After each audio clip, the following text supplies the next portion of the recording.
Hello, I'm Esther Githui-Ewart. It's Tuesday, October 12th. This is Africa 54.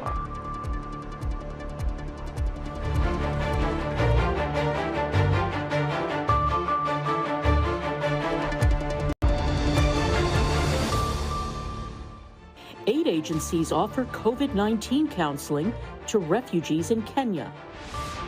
Migrants and refugees appeal to the United Nations after crackdowns and killings in Libya. And could a new vaccine prove to be a milestone in the fight against malaria?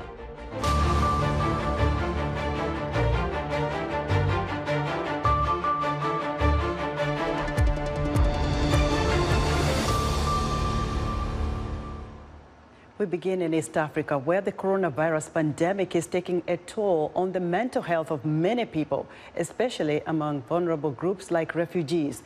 In Kenya's urban refugee camps, aid agencies are trying to help people cope with anxiety and depression. Brenda Mulinya has more from Nairobi. The global COVID-19 pandemic has left hundreds of thousands of refugees in Kenya and around the world grappling with an extra load of mental health issues. Refugees already burdened by the trauma of fleeing their home countries must also face the pandemic's impact on their income and way of life.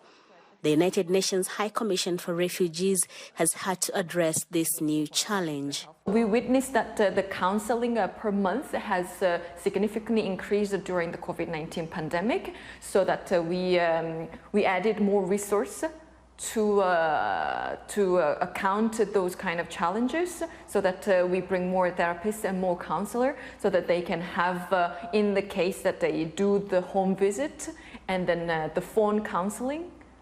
So that the refugee can feel that they have access to the mental health issue, and then they can fight with the mental health issue. Psychologist Albert Chumo, who works with refugee women and children, says the pandemic has not only reopened old trauma cases, but also manifested new mental health concerns. Some of them have families, they have children, they are withdrawing from family members. At times, some of them would even say, there is no point of living, so they are hopeless. 60-year-old Esperanza Mukawachina, a Kenyan refugee of Rwandan origin, is slowly picking up the pieces of her life and her business after suffering from both the economic and mental ravages of the pandemic. She says the last 16 months have been the toughest of her 20 years of refugee life in Kenya. Because of too much stress and anxiety, you could get an illness you weren't expecting. I developed high blood pressure because of worrying too much. Women like Esperanza are being helped to navigate the mental health pitfalls by aid agencies like Refugee Kenya. Demand for the agency's help has been especially high in urban centers. Officials say Refugee has had to retailor its programs due to the pandemic. We are doing it on WhatsApp, where one who has a smartphone can access it through the sessions, where we always have one session every month for each member of the groups, where we do different sessions that stress management on different issues that especially that affect our women. The UNHCR says this approach is working well in the refugee camps in northern Kenya, where counseling services are also offered virtually for those refugees in need. Brenda Mulinya for VOA News, Nairobi. Hundreds of migrants and refugees waited recently outside a United Nations center in Tripoli to seek help in escaping Libya after what aid groups called a violent crackdown in which thousands were arrested and several were shot. Libby Hogan reports. Sleeping on the pavement, some wounded and all hungry. Hundreds of migrants and refugees sought help outside a United Nations centre in Libya's capital on Sunday. A week ago, armed forces in Tripoli began what aid groups call a violent crackdown. At least 5,000 migrants were detained in a series of arrests and killings. Libya is the transit location for people looking to flee to Europe for a better life. But as Sudanese migrant Mohammed Omar tells Reuters, there's been little peace to be found there in the last decade. And he says refugees face discrimination, abuse and worse. Immoral practices like beating, imprisonment, and subjection to torture. As refugees, we should be protected by all means. The Libyan state and government is unqualified in protecting refugees, especially those with black skin who face racism and pressure more than they should. On Friday, guards in a migrant detention centre killed at least 6 people, as overcrowding led to chaos, prompting many to flee the area. The UN Refugee Agency said it was trying to help people waiting outside its centre and that it was ready to arrange humanitarian flights for them out of Libya. That's all Eritrean migrant Nadia Abdul Rahman wants. After a gang killed her husband, she was arrested last week in a migrant clampdown. We only want one thing, and that is to not live in Libya. Musa Kony, one member of the 3-person Presidency Council that acts as head of state, said Saturday he intervened with the Interior Ministry to end this suffering. Libby Hogan of Reuters filed that report. The International Criminal Court held hearings on Tuesday to ask judges to confirm the charges against former Central African Republic Seleka faction commander Mahamat Said Abdel Kain. Kain, who was detained and transferred to The Hague in January, faces allegations of crimes against humanity committed in 2013. A judge for the court says there were reasonable grounds to believe that Kain was responsible for crimes including torture, prosecutions, and forced disappearances and other inhumane acts. The Central African Republic has been mired in violence since a coalition of mostly northern and predominantly Muslim rebels known as Seleka or Alliance in the Sango language seized power in March 2013. The International Court of Justice ruled Tuesday largely in favor of Somalia in its dispute with Kenya, setting a sea boundary in part of the Indian Ocean believed to be rich in oil and gas. The ruling comes after Nairobi last week said it had revoked recognition of the court's jurisdiction. Somalia filed the case in 2014 at the United Nations highest court for disputes between countries. The decision for now determines who holds the rights to exploit oil and gas in the deep waters of the East African coastline, covering more than 100,000 square kilometers of seafloor. The trial of 14 people accused of assassinating former Burkina Faso's President Thomas Sankara entered day 2 on Tuesday, more than 30 years after he was gunned down in one of Africa's most infamous political killings. Sankara was a charismatic Marxist revolutionary nicknamed Africa's Che Guevara after the famous Argentine revolutionary and guerrilla leader. Sankara was killed in 1987 during a coup led by his former ally Blaise Compaoré. Compaoré seized the reins of power and ruled Burkina Faso for 27 years until 2014, when he was ousted in a military coup. Now, for more perspective on the Sankara murder trial, I'm joined live via Skype by Nyaka Lagoke, an assistant professor of history and Pan-Africana at Lincoln University in Pennsylvania. Professor Nyaka, what's the significance of this trial? Well, thank you very much for this opportunity. Thomas Sankara, as you said, came to power. In 4 years, he changed, the face of his country, great Pan-Africanist, revolutionary, and defending the cause of justice and freedom. He was killed, and then people who killed him tried to erase his memory from the history books, and then they thought that they were going to try and kill him for the second time. But the Sankara's values inspired the revolution in Burkina Faso in 2014, and then this created the space and the condition for the trial of those who kill him, to be brought to justice. So it is the hallmark of the revival of the Pan-African consciousness in Burkina Faso and in Africa. Professor Nyaka, former President Blaise Compaoré is accused of masterminding Sankara's murder. But what would constitute justice after 3 decades if this former president is found guilty? Yeah, yes, it is because it is good for the memory. It is good for the history books. It is good for people to know that Sankara's names. Sankara should be, because when he was killed, Blaise Compaoré and his people, they say that Sankara died of a natural death. This is what they put. So, and then we know he was killed. That's why it is important for that trial to be held so that justice can be done to Sankara, to his legacy, and to the Pan-Africanists and to those who are fighting to contribute to his legacy, and so that the victimizers or the killers should be brought to justice because this is the right thing to do in the name of justice. Professor, we'll keep you talking to us as soon as we hear what's going on with this case. Thank you so much, Professor Lagoke. Thanks for your insight. Nyaka Lagoke is an assistant professor of history and Pan-Africana at Lincoln University in Pennsylvania. Mozambique's police say they have killed the commander of an armed wing of a breakaway faction of the main opposition group, Renamo.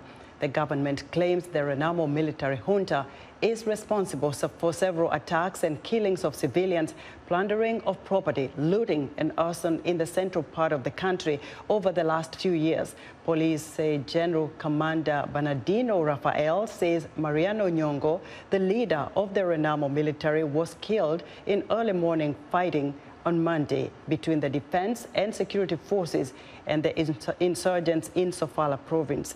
The attacks by the splinter group have harbored a peace treaty and disarmament process initiated after President Filipe Nyusi of the ruling party Frelimo signed a ceasefire with Renamo in 2019. 100 days after South Africa was shaken by the worst unrest since the end of apartheid, ransacked businesses say they still haven't received any government support to get back on their feet. With a local election looming, frustration over the slow cleanup is putting the future of the ruling African National Congress Party to the test. Linda Giftash reports from Johannesburg. Business owners at this Soweto strip mall watched helplessly as looters destroyed their livelihoods during nationwide political unrest in July. 3 months later, the building remains a shell of what it was. While South Africa's government promised $93.3 million, or 1.4 billion rand, to rebuild, business owners in Soweto say they haven't seen any money or even simple construction approvals to help them recover. The politicians, he promised, but nothing happened. Yeah. Promise, gonna do it, that one, and nothing has happened. It's not just business owners who are enduring the challenges caused by the riots. At the historic Walter Sisulu Square, where the foundation of this young democracy's constitution was laid, government offices remain shuttered. It means area residents are struggling to access their pensions, welfare checks, and services like driver's license renewals. For me, I feel it's taking long. People are suffering around Kliptown, around El Dorado Park, Pinville. They come and access their services here. They are struggling a lot. So if they can speed up the process of fixing the place, it can be much better for our people. But some people in the community say they haven't been waiting for just 3 months. They say they've been waiting for social and economic improvements for nearly 3 decades under the ruling African National Congress. Despite local elections looming, community activists say frustrations won't necessarily be shared at the ballot box. They don't want to vote at all. They feel it's a waste of time. I think they feel that they have put their trust into a government that hasn't met their needs. They feel forgotten. But ANC officials say they haven't abandoned the public. Johannesburg City Council Speaker says the party remains the most experienced and understanding of the people's plight. As for the cleanup, she says the public just needs to be patient. I visited some of the businesses that were damaged in Soweto in particular, and the leadership of the ANC was there on the ground with the business owners that were affected. So there is a plan, and they have already started to assist those businesses. Whether those reassurances are enough will be tested when South Africans head to the polls November 1st. Linda Giftash for VOA News, Johannesburg. Let us know what you think about Africa 54. Join the discussion on Facebook. The address is Africa 54. We're also streaming our broadcast live on Facebook. Please watch and share our show with your friends. Also, check out our headlines 24/7 on voaafrica.com. Still to come, have health experts reached a milestone in the fight against malaria? We'll find out shortly. But first, Haiti Adams tells us what's coming up on Wednesday's Straight Talk Africa.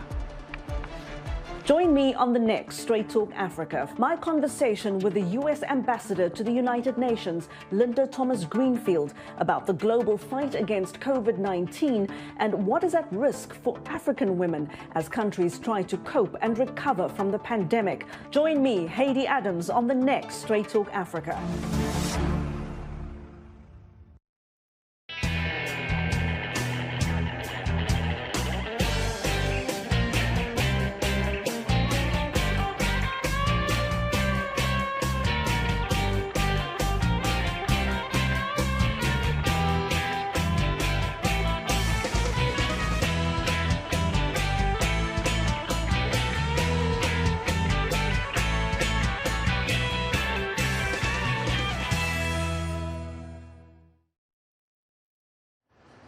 Welcome back to Africa 54. Experts call it a milestone in the fight against malaria. For some, the RTSS vaccine approved by the World Health Organization is a step in the right direction, but more remains to be done to save lives. The WHO says every 2 minutes, a child dies of malaria, and about 400,000 people lose their lives each year due to the mosquito-borne disease. Most of the victims are children under age 5 in sub-Saharan Africa. Mosquirix, made by British drug maker GlaxoSmithKline, is 30% effective in preventing malaria and requires 4 doses. To gain more insight, Africa 54 health correspondent Lino Mudu spoke with Dr. Akpakalu, regional advisor for tropical diseases with the World Health Organization's Africa region. It is a turning point. For the last 5 years, we've documented stagnation in the reduction of malaria burden in Africa. Between 2000 and 2015, the rate of reduction was like 9 percentage points every 5 years. But in the last 5 years, it was 1 percentage point. We were so alarmed that we launched what we call Rethinking Malaria. What do we do differently to get a different result by 2030? And now this vaccine comes in. It's part of the game changers we are looking forward to. So introducing this vaccine as part of other arsenals against malaria, not as a replacement, as part of the malaria arsenal, we are happy to support countries to deploy it, including in combination with other interventions. The vaccine has a 30% efficacy rate, low when it compares to other childhood vaccines. What is your reaction? But we are happy that scientists have been able to catch the parasite in its game and have developed this RTSS vaccine that can attack the most common parasite in Africa, Plasmodium falciparum in the blood stage, and therefore hopefully prevent many cases, and more importantly, prevent 40 out of 100 deaths. If one of the 100 that will die is your child, but of course you will jump for the vaccine. And that's what we are saying. We have a vaccine that is effective, especially when combined with other interventions like seasonal malaria chemoprevention. It goes up to 70%. We want to deploy this vaccine. At the same time, support ongoing work for a second generation of malaria vaccines. Like COVID has taught us, we can deploy 3 vaccines at the same time, 4 vaccines at the same time. So as soon as we have additional vaccines and they are approved, we will deploy what is safe and effective. And that's what we are doing with this vaccine. The vaccine was rolled out in a pilot program in 3 countries, Ghana, Kenya, and Malawi, for about 2 years. What strategies have shown to be successful in ensuring that parents who live in remote villages adhere to vaccine schedule? Because with 4 doses, it's not always easy to have the commitment or to have the means to commit. That's true. That is why the piloting is still going on, especially for the 4th dose, to bring information on some of the issues that may impact coverage with the vaccine. We know that people in communities will invest anything to protect their children. It's about communication.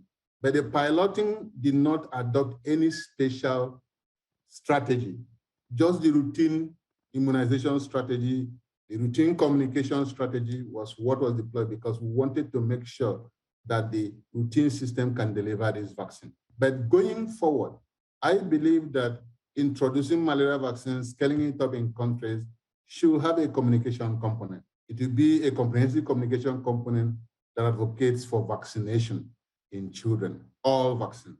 Will it be introduced as part of a routine immunization at some point, do you think? Certainly. The details are being looked at.